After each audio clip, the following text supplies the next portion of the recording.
e falai a rocha perante os seus olhos, e dará sua água. Assim lhes tirarás água da rocha, e darás a beber a congregação e seus animais. E então Moisés tomou a vara diante do Senhor, como lhe tinha ordenado.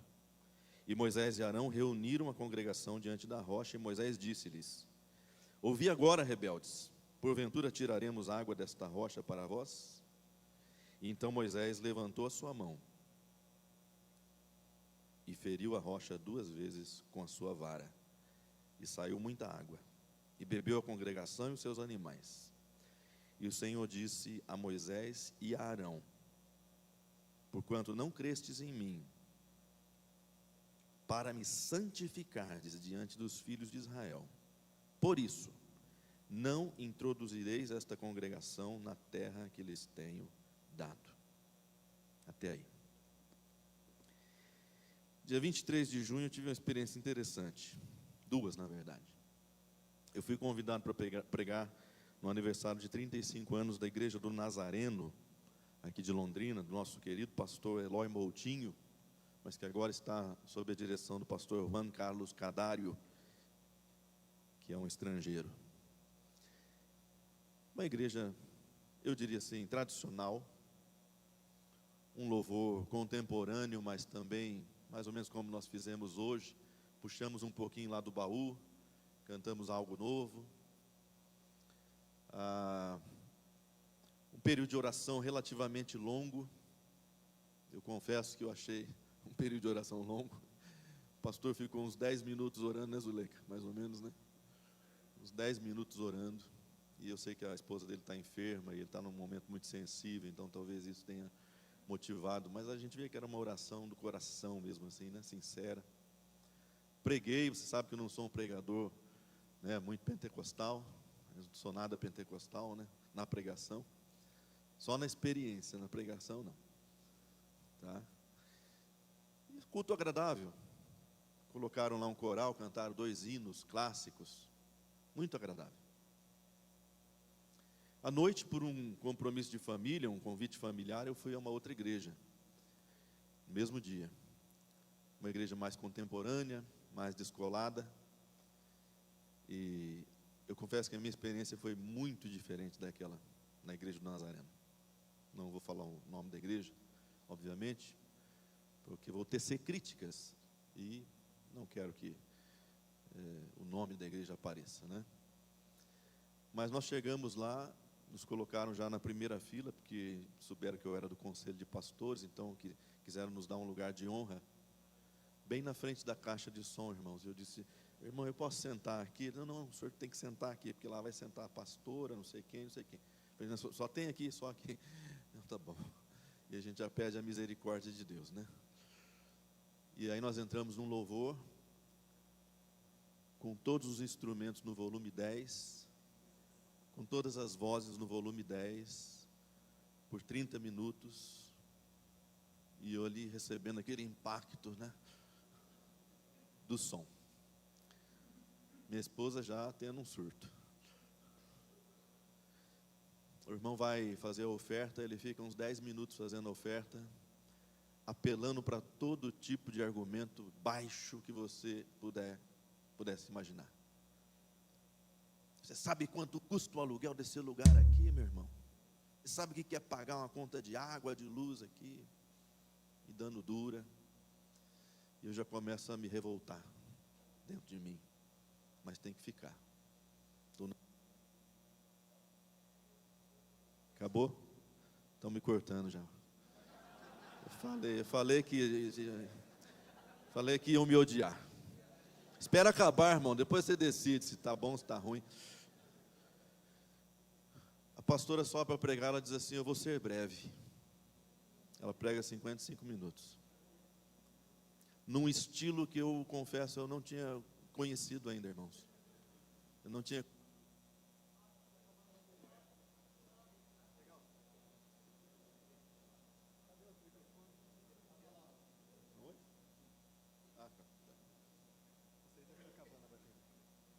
Alô.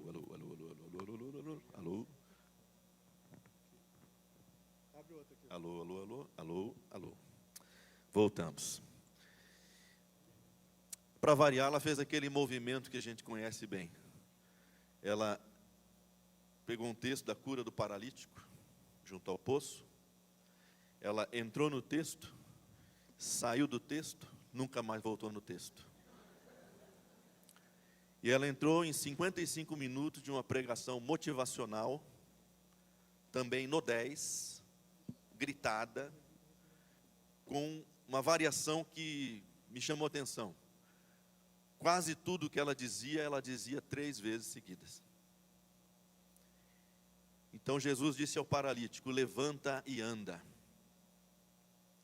Um detalhe, quando ela repetia, ela aumentava um pouco o volume na repetição. Então Jesus disse ao paralítico: levanta e anda. Levanta e anda. Levanta e anda. 55 minutos nessa pegada, irmãos. Motivacional, tanta verdade no texto, tanta coisa boa no texto, não pegou nada. Motivacional. E aí aquele detalhe que também me irrita bastante. Pega na mão do seu irmão agora, diga para ele: levanta e anda.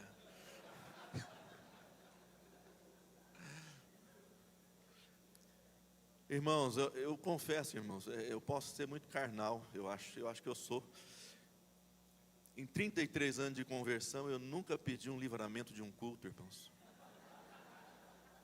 Mas ali nós pedimos, né, Zuleika?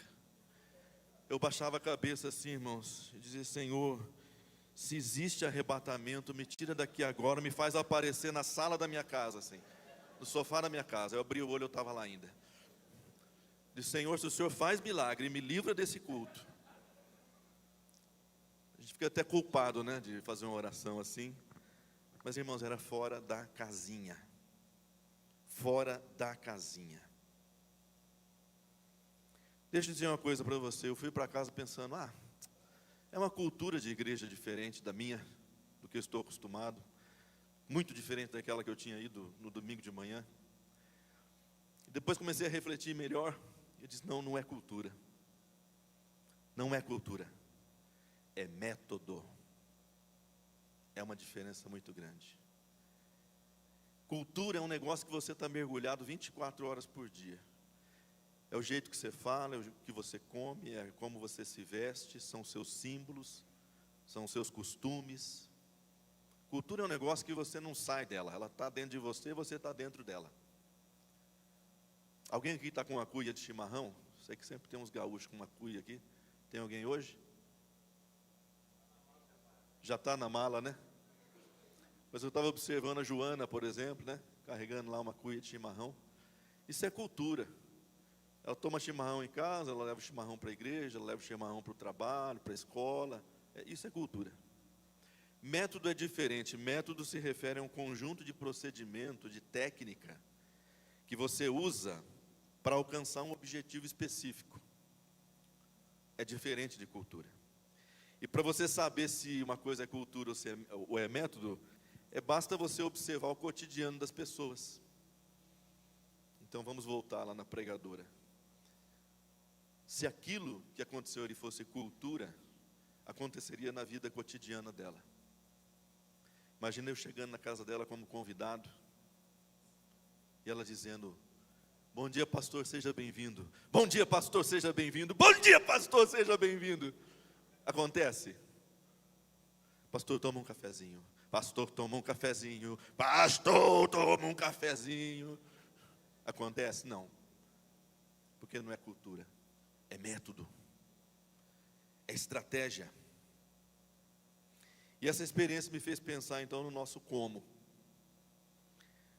Como eu disse, não estou pensando em nada presente na igreja missionária. Mas eu estou pensando que o entorno nosso que está se construindo, eventualmente vai nos levar a pensar de maneira diferente. Eu fiquei pensando: será que é um vale tudo para fazer a obra de Deus? Será que vale tudo? Qualquer coisa? Será que não existe um perigo em determinado momento de que o método ou estratégia substitua a essência? Deixa eu explicar para você como é que nós agora de maneira geral, igreja evangélica, nós saímos do gueto e ocupamos um lugar ao sol. Deixa eu explicar para você como aconteceu isso. Diferentemente da igreja católica romana, a igreja milenar, que ao longo dos séculos ela não só usufruiu da cultura, mas ela produziu a cultura, ela marcou a cultura, ela fez a cultura em todo o Ocidente. Diferentemente dela, os protestantes sempre tiveram problema com a cultura, sempre tiveram dificuldades. E em parte isso se deve ao quê? À perspectiva escatológica desses dois grupos. A perspectiva escatológica da Igreja Católica Romana, ela é muito centrada na concretização do reino de Deus nessa terra. A ICAR, Igreja Católica Apostólica Romana, ela assumiu desde cedo, desde o seu início, que ela era a materialização do reino de Deus na terra. Por isso, ela estabeleceu uma hierarquia muito clara, ela estabeleceu um líder supremo nessa hierarquia, ela construiu edifícios, prédios, igrejas, catedrais que durariam por séculos, como de fato nós temos até hoje, muitos testemunhos disso, e ela se tornou dona de um pouco mais de 1/3 de toda a Europa, onde ela se organizou melhor. Porque a perspectiva dela é assim: nós não temos um outro mundo para ir, esse é o mundo que nós vamos construir para Deus. A nossa perspectiva protestante, com algumas exceções, ela é mais assim de entender a nossa condição provisória no mundo. Nós estamos aqui provisoriamente. Então nós não ligamos muito para construções, para coisas perpétuas, para ter as coisas, ou eu diria, não ligávamos. Hoje nós ligamos. Então, a relação da Igreja Católica com a cultura era mais positiva, porque ela fazia cultura, ela produzia. As grandes obras de arte, irmãos, são produção católica. As grandes obras literárias são de autores católicos. Os pintores, os escultores. As pessoas visitam esses lugares o tempo todo, porque são os marcos da cultura. Então era uma relação positiva, enquanto que as nossas, especialmente do século 18 a 20, foi mais negativa. Mas em algum momento, nós, por vários fatores, nós aprendemos a fazer o que a gente chama de mediação cultural. Mediação cultural. Nós começamos a fazer um diálogo entre o evangelho e a cultura. Paramos com essa ideia de demonizar a cultura, de rejeitar a cultura, e começamos a estabelecer um diálogo. Nós ficamos desconfortáveis quando nós nos demos conta de que nós éramos uma subcultura dentro da cultura maior, porque nós tínhamos o nosso jeito de falar, o nosso jeito de vestir, nosso próprio dialeto, e você vai se lembrar, você que tem talvez mais de 50 anos, qual era o estereótipo do crente há 50, 60, 100 anos atrás, irmãos? Havia um estereótipo. Você via o indivíduo na rua, você falava, esse é crente. Era uma cultura dentro da cultura, uma subcultura, e nós ficamos desconfortáveis com isso. Nós queremos nosso lugar ao sol, nós queremos nosso lugar na cultura maior. E nós começamos a dialogar com essa cultura. Então aquilo que antes nós taxávamos como sendo do mundo, foi ganhando certo status de neutralidade na nossa cabeça, e nós passamos a utilizar aquilo para o nosso propósito. Quando foi que esse instrumento entrou na igreja, irmãos? 40, 50 anos atrás. E por que ele não estava na igreja antes? Porque ele era demonizado. Ele era muito associado ao rock, ao jazz, coisas do diabo. E até hoje ele não entrou em muitas denominações. É interessante isso, Que até hoje rejeitam. Mas nós começamos a entender que havia uma neutralidade nesse instrumento. Ele não é do diabo. Ele pode ser usado para o diabo, mas ele pode ser usado para Deus também, não é? E aí trouxemos ele para o nosso lado, como fizemos com a guitarra, como fizemos com as luzes, como fizemos com tudo, com toda a estética, basicamente, que a gente tem hoje em dia nas igrejas. Você vai se lembrar que, num outro momento, a nossa liturgia, a nossa música, ela era guiada, orientada, pelas métricas dos inários. E um piano ou um órgão. E ela não é mais assim. Mas muita gente achava que o inário era santo, que o inário que era o melhor. E graças a Deus houve uma abertura para que a gente pudesse utilizar outras formas. Então nós temos vários instrumentos, vários gêneros musicais, inclusive. A gente não canta só aquele gênero que a gente chama de romântico, que determinou a música dos inários, do romanticismo, mas a gente canta rock, pop, jazz, blues, samba, axé, misericórdia, vaneirão e às vezes funk, que eu acho duvidoso, né?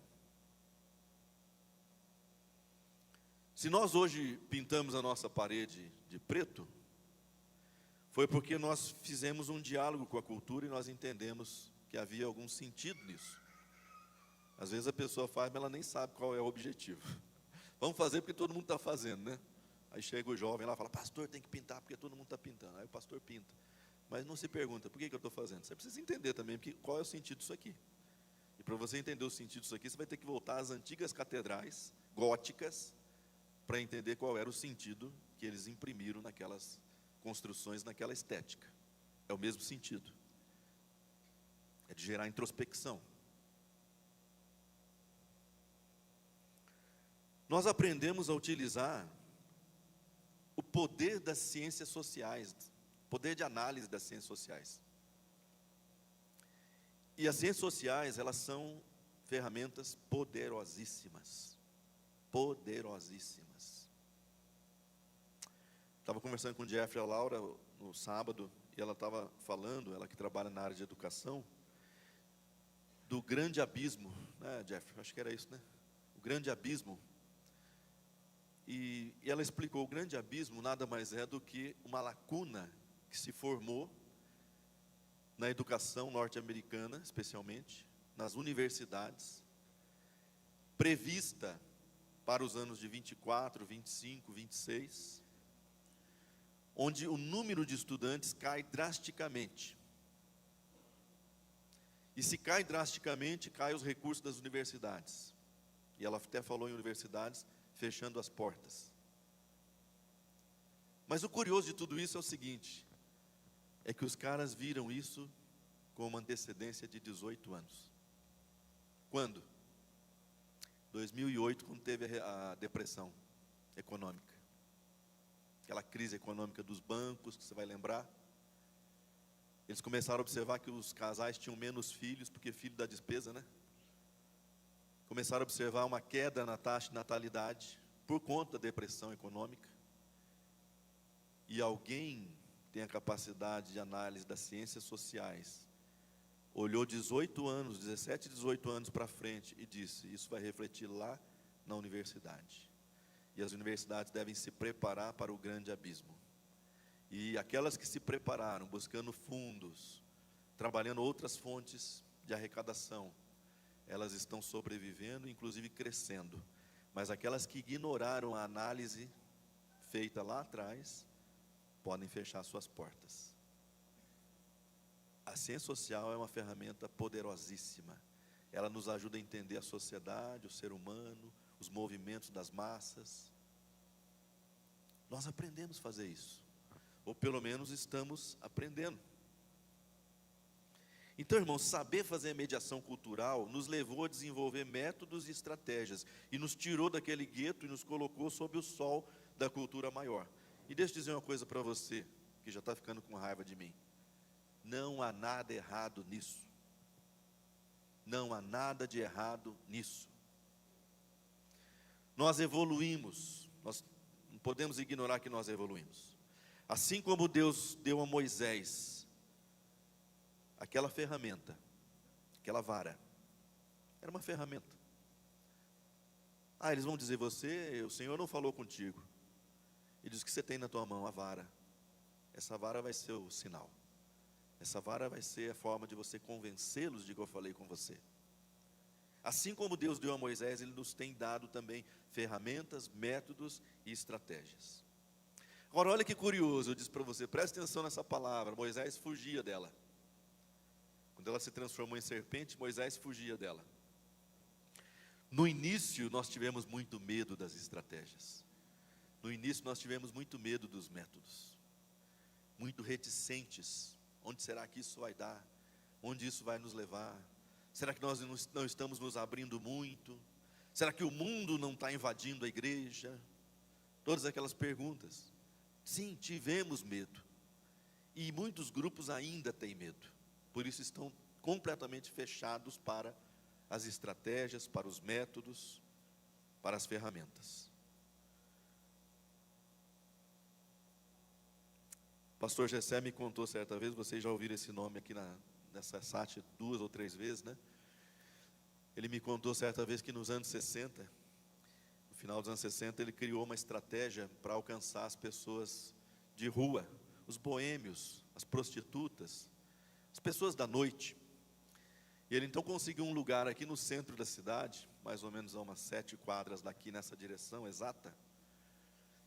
E ele chamou aquele lugar de caverna. Caverna com K. Eles abriam a partir das 10 da noite, nos fins de semana, de sexta, sábado. E eles colocavam uma música contemporânea cristã. Não serviam bebidas alcoólicas, somente refrigerante, suco, água. E as pessoas eram convidadas a chegar àquele lugar e ali ouvir o Evangelho. E houve frutos ali daquele trabalho.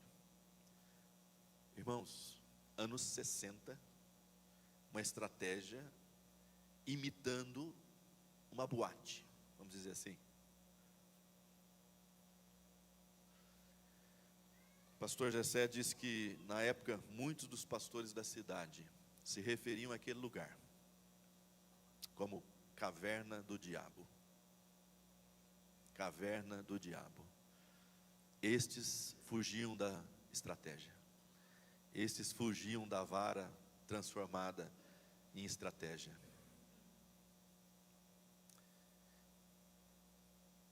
Mas depois nós atingimos um estágio de maturidade e começamos a entender que isso nos foi dado por Deus para auxiliar na nossa missão.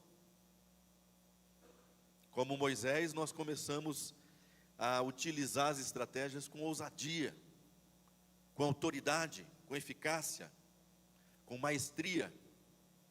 E aí você vê um outro Moisés, agora que não foge mais da vara, do poder da vara, mas ele está no alto do monte empunhando a vara para que o exército de Israel seja vencedor. Ele começa a compreender o que há naquele instrumento, o potencial que há ali. Mas, irmãos, a gente evolui. E aí nós atingimos um estágio em que aquilo que nos foi dado para auxiliar na missão, pode se tornar agora um problema. Não por causa da ferramenta em si, não por causa da estratégia, não por causa do método, essas coisas são boas.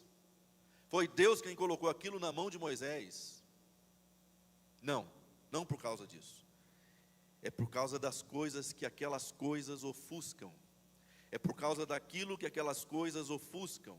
Aquilo que as coisas, que o método, que a estratégia nos faz ignorar. É por causa disso. É por causa dos pontos cegos.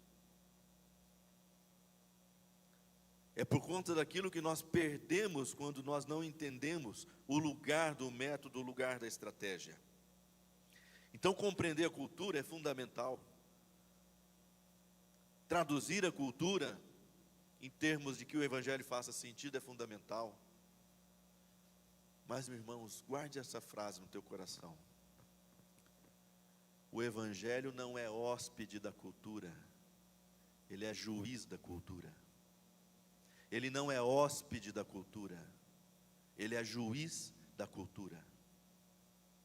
E ainda que ele dialogue muito bem com todas as culturas em todos os tempos, ele ainda é superior a ela. Como naquele episódio ali de Meribá, nós passamos a ignorar aquilo que é esperado de nós, por causa do método, por causa da estratégia, por causa da ferramenta. E você sabe, ali é um texto difícil, inclusive, de compreensão do sentido dele. É difícil porque o Senhor diz: pega a vara, se apresenta diante da congregação e fala a rocha. Mas por que mandou pegar a vara? Se era só para falar para a rocha? Só para confundir o Moisés? E o Moisés, infelizmente, ele e o Arão pisaram na bola, porque não era para bater nada na rocha, era para falar. E Deus diz: vocês me envergonharam diante da congregação, vocês não honraram a minha santidade, por isso agora vocês não entram na terra prometida. Muito pesado, né? Mas será, irmãos, que Moisés não incorreu no erro que nós incorremos? Nós estamos tão familiarizados com os métodos, com as estratégias, que nós não conseguimos ouvir mais a orientação de Deus, aquela orientação específica, aquela orientação que muitas vezes chega a nós dizendo: agora você não vai fazer do jeito que você acha que sabe fazer, agora você vai fazer de outro jeito. Agora você não vai confiar mais na estratégia, no método, naquilo que você aprendeu, agora você vai fazer de uma maneira diferente. Será que não incorremos nesse erro? Será que no afã de atender as necessidades do povo, nós nos esquecemos de que Deus não quer resolver problemas do povo, mas Deus quer forjar um caráter no povo? Será que não esquecemos disso às vezes, irmãos? Eu fico pensando nesse neopentecostalismo maluco que nós temos hoje em dia, que quer resolver o problema do povo a todo custo, o problema financeiro, o problema amoroso, qualquer tipo de problema. E às vezes se esquece que Deus não é um resolutor de problema, Ele quer formar caráter nas pessoas.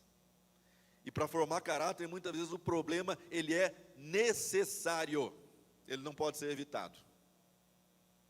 Ele é condição sine qua non, sem a qual não vai acontecer. E nós queremos simplesmente livrar o povo dos problemas. E já temos as nossas estratégias, já temos os nossos métodos. E isso vai nos levando, irmãos, numa espiral. Por isso a minha preocupação. Porque ela começa pequeno, ela vai ganhando contornos, e vai subindo, e vai se avolumando, ao ponto que ela começa a abarcar o todo. Isso vai nos levando a uma condição que pode ser resumida numa frase que eu ouvi outro dia, que é intragável. Que a pessoa me disse: nós não precisamos de Deus para fazer a igreja crescer. Nós não precisamos de Deus para fazer a igreja crescer. O professor Adriano aqui tem um conhecido, um parente, não sei agora, Adriano, que disse para ele: por que você não abre uma igreja? Mas como assim? Abre uma igreja, logo você vai ficar rico. Você conhece teologia, você sabe pregar, é só abrir a igreja e começar. Olha a mentalidade, irmãos, que nós estamos adquirindo. Então nós evoluímos, mas às vezes nós involuímos, né? E olha só, nós éramos denominação. As igrejas todas eram denominacionais: presbiteriano, batista, metodista, anglicano, por aí. Depois nós começamos a nos aproximar criando redes. Agora nós temos uma rede, e nada errado com a rede, é ótimo. Mas, irmãos, hoje tem igreja virando franquia. Você já imaginou que nós chegaríamos a esse ponto? E qual é a lógica da franquia? É muito simples. O franqueador fornece a marca e o modelo de negócio. Você vai lá, adota a marca e o modelo de negócio, paga por isso, obviamente, né? Não é nada de graça. E você opera seguindo as diretrizes do franqueador. Faz os treinamentos do franqueador, copia o franqueador em tudo que ele faz, imita, adota a estética do franqueador, Hoje nós temos igrejas franqueadas, irmãos. Eles não dão esse nome, porque seria muito descarado. Mas o modelo é franquia. Ah, você quer abrir uma igreja? Quase sai, né? Meu Deus do céu. A igreja Jesus te ama. A igreja Fogo do Céu, Jesus vem logo, né, santo? E aí nós temos um modelo de negócio para você. Você só precisa ser um cara carismático, que fala bem, dinâmico, que sabe gerenciar pessoas, e o resto deixa com a gente que vai acontecer. E arruma um lugar grande, hein? Avenida, lugar bom assim, visível, porque vai lotar. E começa já a encostar nos empresários da cidade, porque alguém tem que pagar essa conta. Irmãos do céu e da terra, né? Nós não precisamos de Deus para fazer a igreja crescer, porque nós já sabemos como os seres humanos funcionam. Nós sabemos criar os ambientes que atraem esses seres humanos. Nós sabemos, irmãos, quando falar baixo, e sabemos quando alterar a nossa voz. Nós conhecemos os pontos fracos das pessoas. Nós temos um domínio dessa vara tão grande, que se num dado momento Deus nos disser, faça diferente, nós não vamos conseguir, porque nós estamos apegados a ela, ela está grudada em nossas mãos. Então os métodos que nos tiraram do gueto cultural, que são bons, eu quero reforçar isso, que são bons, que foram dados por Deus, eles podem se tornar em dado momento ameaças para a nossa dependência de Deus. E quando isso acontecer, eles perderam o propósito. Quando eu achar que eu consigo abrir uma igreja, e na minha força, na minha habilidade, no meu conhecimento, na minha estratégia, eu vou encher aquela igreja, eu perdi o propósito, irmãos. Eu perdi completamente o propósito. A igreja que confia unicamente em métodos, sem discernir a vontade de Deus, ela vai perdendo o seu vigor espiritual.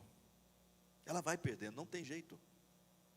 A coisa vai se tornando humana e menos divina, mais humana e menos divina.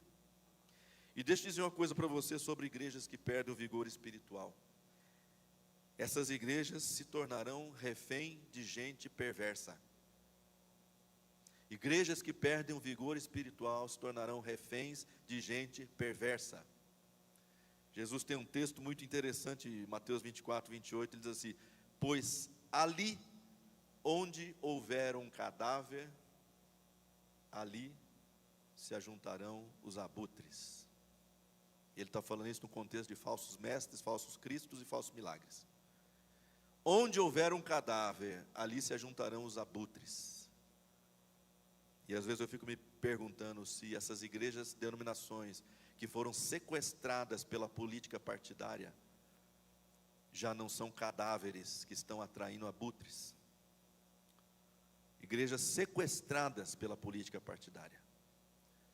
Irmão, se a tua igreja começa a morrer, mais gente perversa vai rodear a sua igreja. Mas não é para se converter não, é para dominar, é para tomar conta dela, é para usá-la. Como é que a gente lida com isso?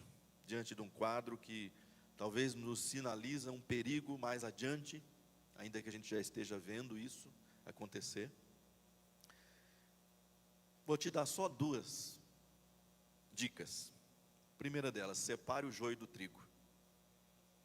Tem uma frase que usa muito assim em produtos, use com moderação. Já viu essa frase? Use com moderação. Vale muito bem aqui.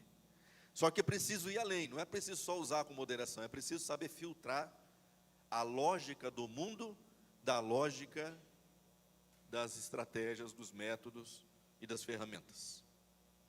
E quais são as lógicas do mundo? Quais são as lógicas do sistema? Basicamente eu vou te passar 3. A lógica do consumo, a lógica da efemeridade, a lógica do emocionalismo. Vamos olhar rapidamente aqui. Consumo. Nunca faça da sua igreja um mercado, uma prateleira de mercado, onde as pessoas vêm pegando produtos que elas querem, produtos que elas precisam naquele momento. Porque o que a gente vê por aí é isso, né? Uma criação de produtos o tempo todo, um ciclo de produtos infindável, para que as pessoas vão pegando. E hoje ela pega na sua igreja, amanhã ela pega na igreja do vizinho, daqui a pouco na outra, e ela vai fazendo essa peregrinação de mercados, buscando aquilo que lhe agrada. Esta é uma das lógicas do sistema. E se a nossa estratégia, o nosso método, a nossa ferramenta tem a lógica do consumo, nós precisamos rever. A efemeridade, no mercado, tudo é feito para passar. Tudo é feito para se tornar obsoleto. Nunca se renda a isso, irmãos. Usa todas as ferramentas que Deus te der, todos os métodos, todas as estratégias, mas nunca se renda à efemeridade. Saiba articular o velho e o novo. Foi tão gostoso no culto do Nazareno, porque eu cantei as músicas contemporâneas, cantei os corinhos e escutei os hinos. Articularam o velho e o novo. Valorizaram as tradições, os legados, as boas coisas que as gerações anteriores produziram, porque um problema, talvez, de gerações mais atuais, é dizer assim: ah não, esse povo aqui não sabia de nada. Olha o que eles faziam. Olha o modelo de culto deles. Meus irmãos, cada homem vive no seu tempo. Eles fizeram o melhor para o seu tempo. E nós temos que valorizar o legado dessas pessoas também. Se há 100 anos eles cantavam um hino, colocavam um terno e gravata para ir ao culto, e ninguém batia palma, nós não vamos recriminar essas pessoas, porque elas são filhas do tempo delas. E elas fizeram o melhor. E talvez nós só estejamos aqui hoje porque elas fizeram o melhor delas. Só estejamos aqui hoje porque elas oraram, porque elas pregaram, porque elas investiram. Então não nos rendamos à efemeridade. O emocionalismo, na lógica do mercado, há um abuso de emocionalismo para influenciar as decisões de compra e o engajamento das pessoas, dos consumidores. É um princípio do mercado, não é casual, é um princípio de funcionamento. Tem um livro chamado Podres de Mimados, do Theodore Dalrymple, que ele mostra que a nossa cultura privilegia o conforto emocional sobre a responsabilidade. Ela privilegia as emoções sobre o dever, as emoções sobre a reflexão crítica. É projeto, irmãos, não é casualidade, é projeto. Eu não quero que o pastor Sandro pense, eu não quero que o pastor Sandro reflita, eu não quero que o pastor Sandro exerça os seus deveres como cidadão na sociedade. Eu preciso mantê-lo confortável, feliz, alegre o tempo todo. É lógica do mundo. Apele às emoções. A gente tem que apelar às emoções, porque o Evangelho, ele fala ao intelecto, ele fala às emoções, ele fala ao espírito.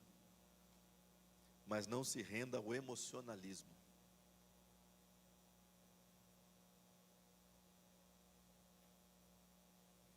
Quase solto outra aqui também. Hoje estou me segurando, irmãos.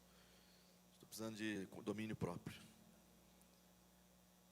E outra lógica é a rejeição à introspecção, que é o ponto mais crítico, porque a introspecção é inimigo mortal do sistema. Ela não condiz com o consumismo, ela não condiz com efemeridade, ela não condiz com cultura do ter, ela não condiz com desempenho, ela não condiz com distrações, com competição, com superficialidade, com futilidade e com outros mecanismos desse sistema. A introspecção é um antídoto contra o sistema.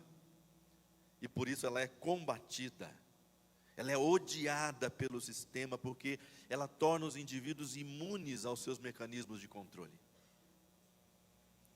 Mas irmãos, como nós estamos matando a introspecção? Nós assim, sociedade. A gente não quer ninguém quieto mais. A gente não quer ninguém refletindo, meditando. olhando para dentro de si, porque é perigoso o indivíduo olhar para dentro de si, bater um desespero nele, e ele sair em busca de algo maior do que ele. E o sistema não quer isso. O sistema vai ocupar a nossa atenção o tempo todo, os nossos ouvidos o tempo todo. Daí a função que o barulho exerce no sistema. O barulho não é consequência do sistema, é projeto do sistema também. É distrair a pessoa daquilo que realmente importa, tornando-a incapaz de refletir, de pensar, de olhar para dentro de si. Porque no momento que ela olhar para dentro de si, ela vai dizer: eu sou infeliz e eu preciso de algo maior do que eu. E o sistema diz: não, vamos manter você ocupado, vamos manter os seus ouvidos o tempo todo ocupados. Você já percebeu que a gente escuta música o tempo todo, irmãos? No carro, no fone de ouvido, dormindo, comendo. Nós fomos treinados a ocupar a nossa atenção o tempo todo.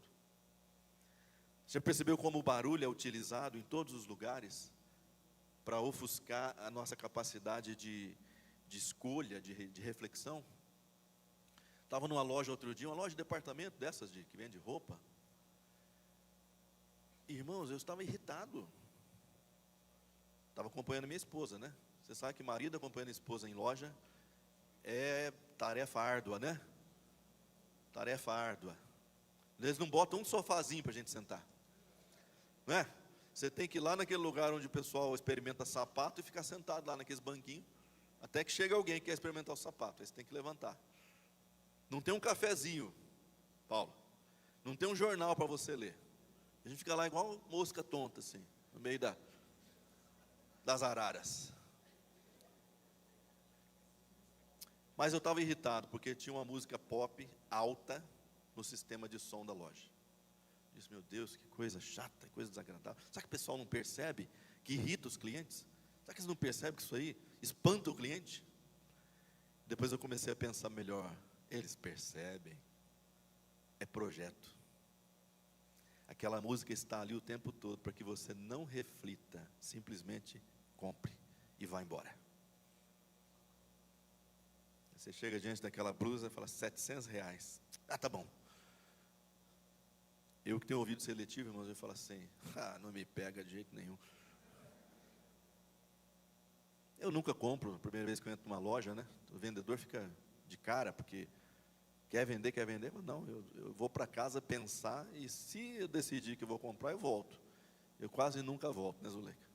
99% dos casos, nunca volto. O barulho está lá com um objetivo, com uma finalidade. Irmãos, use toda a estratégia que você tiver, toda a estratégia que Deus colocar nas suas mãos, mas sempre filtre a lógica do sistema. Se você perceber que ela está alinhada com a lógica do sistema, corte, mude, faça separação, porque nós não podemos nos submeter a esse sistema que controla, que torna pessoas cada vez mais ignorantes do Evangelho, que torna pessoas cada vez mais frias, insensíveis. Não podemos nos render a ela. E em segundo lugar, para finalizar, e é uma coisa que já foi falada aqui na SAT várias e várias vezes por outros preletores, é a questão da vida com Deus. Eu não vou chover no molhado, mas, irmãos, um retorno à espiritualidade bíblica é fundamental. É a única coisa que vai te garantir que, se você estiver usando o método de maneira errada, a estratégia de maneira errada, é a única coisa que vai te garantir que você vai escutar um toque de Deus dizendo: faça diferente. Agora você vai falar a pedra e ela vai verter água. Encoste o seu cajado, fale. É a única coisa, porque se você não tiver vida com Deus, guarde isso, você não vai discernir a diferença entre uma coisa e outra. Você não vai saber quando está errando, quando está acertando. É a única garantia que nós temos de que nós não vamos perder a essência. É a única garantia que nós temos de que Deus nos dará essa capacidade de saber quando algo tem que ser adotado, modificado ou abandonado. Única. Não tem livro, não tem treinamento, não tem nada que faça isso por você. É você escutando a voz de Deus na sua palavra e na sua comunhão com Ele. Ali Ele vai te dizer: você está acertando, meu filho. Ali Ele vai te dizer: você tem que abandonar isso que você está fazendo. Ou Ele vai te dizer: muda um pouquinho que vai ficar bom. Modera um pouquinho que vai ficar melhor ainda. Só uma vida com Deus vai dar um negócio que nenhuma ferramenta tem: a unção do Espírito Santo. Porque Deus não unge ferramenta, não unge estratégia, não unge método, Ele unge pessoas. E essas pessoas só têm essa unção na comunhão, experimentando a vida de Deus nele, nela, vivendo assim, em conformidade com essa vida. É a única coisa que dá. As ferramentas vêm, vão, passam, vão embora, mas a unção fica, a unção permanece. Então, irmãos, eu espero que antes que você me odeie, você compreenda o meu intuito. De forma alguma eu menosprezo as ferramentas, os métodos, porque eu sou um homem de ferramenta. Eu sou um cara das ciências sociais também. Eu também gosto de olhar para o futuro e tentar adivinhar o que vai acontecer através dessas análises. Mas eu não posso perder de vista a essência do meu coração. Eu não posso perder de vista que Deus quer me usar antes de usar as ferramentas que Ele colocou na minha mão.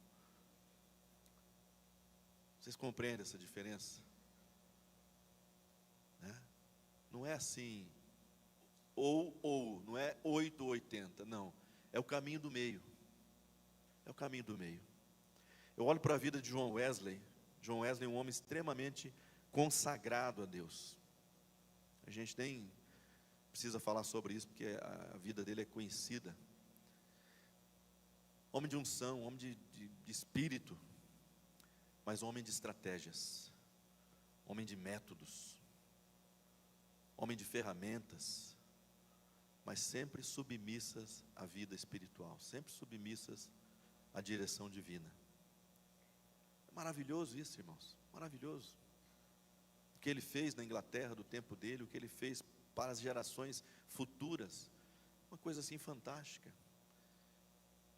Eu olho para o Jessé, fazendo a caverna, fazendo ondas de paz, fazendo para e pense, fazendo N estratégias para levar a palavra de Deus a todos os lugares, para divulgar o Isbel.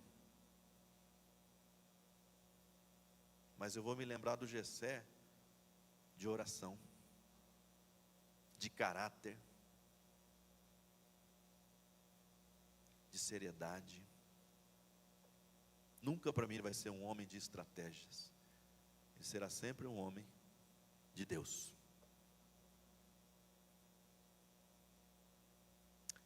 Há muita controvérsia ali quando a gente lê o texto sobre a vara, porque a gente nunca sabe se é a mesma vara, é de Arão, é de Moisés, porque parece que ela intercambia em alguns momentos, e os estudiosos não sabem se era a mesma vara, se cada um tinha uma vara, mas tem um momento que essas varas passam a se chamar vara de Deus. Já perceberam isso? Ou uma ou outra, ou a mesma, passa a se chamar vara de Deus. É isso que tem que ser, irmãos. A estratégia de Deus, a ferramenta de Deus, o método de Deus. Eu quero fazer um negócio aqui, irmãos, meio sem pensar assim, tá? Pastores, ou líder de congregação, até 35 anos de idade, dá um sinalzinho com sua mão.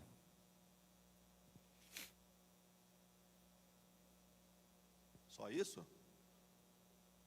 Pastores, líderes de congregação, até 35 anos de idade, 36, 37, ali, vamos dar uma folguinha, aí ó, já saiu mais um já.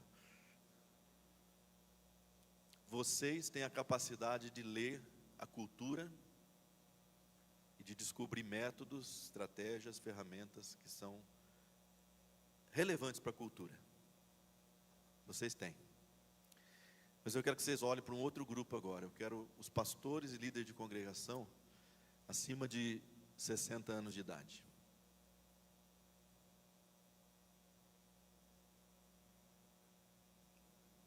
Fica em pé, por favor, você, de 60 anos de idade para cima.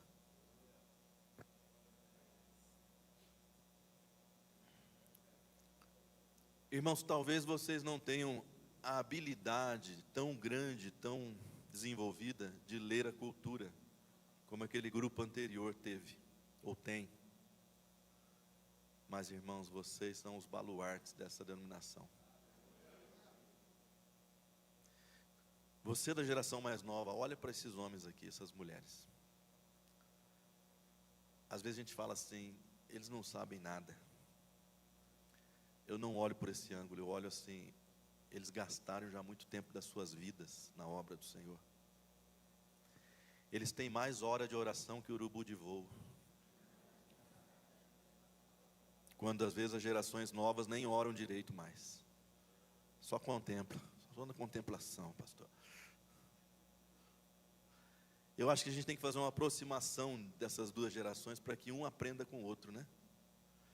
Então eu vou pedir que um pastor de até 35 anos saia do seu lugar e vá até onde tem um desses pastores mais antigos. Você vai orar por ele, ele vai orar por você, pelo seu ministério. Pode fazer isso agora. Os demais, nós vamos orar pela nossa igreja. Nós vamos orar para que nós possamos ser uma denominação vibrante, viva, que jamais se torne um cadáver, vítima dos abutres, e uma igreja que realmente faz diferença nesse mundo. Não por causa do que ela sabe fazer, mas por causa de quem ela é. Acharam aí os pastores? Oh, mas aqui ficou 2 velhos? Como é que pode?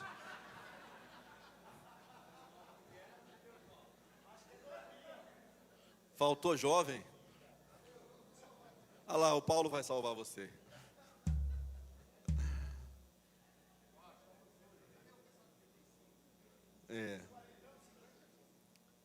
Esses vão orar para que essas duas gerações se encontrem. Porque nós já estamos no meio, né? A gente mais ou menos que sabe fazer um negócio, sabe fazer outro, né? Mas vamos orar para que haja unidade, né?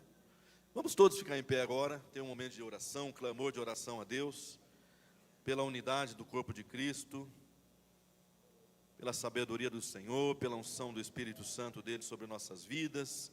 Levante um clamor ao Senhor, pela igreja missionária, pelas lideranças nacionais da igreja missionária, aqueles que estão incumbidos de nos dar direção, caminho, apontar o rumo.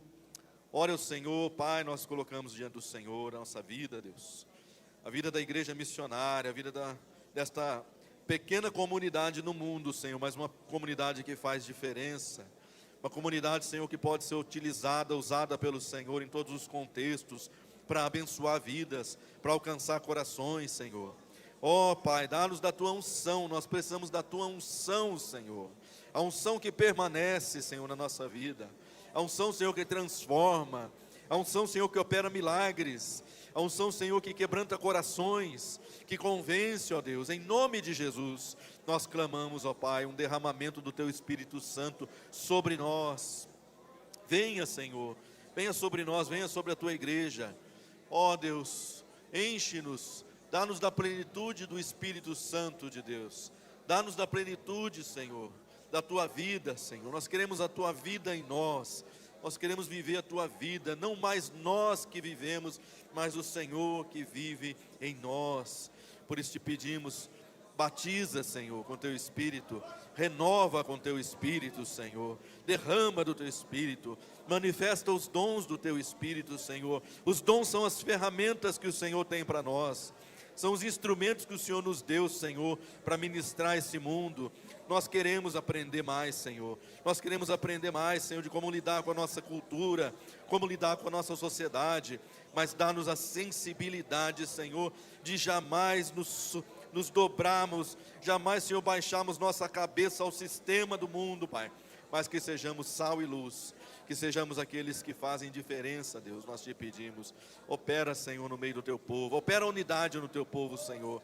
As gerações, Senhor, muitas vezes separadas por um abismo cultural, por décadas, nós te pedimos, aproxima, Senhor, para que uma aprenda com a outra, Senhor, para que uma se fortaleça com a força da outra, Senhor. Ó Deus, nós te pedimos, quebra os nossos corações, quebranta, Senhor, a nossa dureza de coração, Senhor, quebra os nossos preconceitos, Senhor, para que nós possamos, de fato, viver a unidade do Espírito Santo, Senhor, no nosso meio, e fortalecemos a nossa igreja, Senhor, a igreja missionária, através dessa unidade, Senhor, através dessa mútua cooperação entre todas as partes. Isso nós te pedimos no nome de Jesus e te agradecemos, Senhor. Aleluia. Amém, pastor Sandro.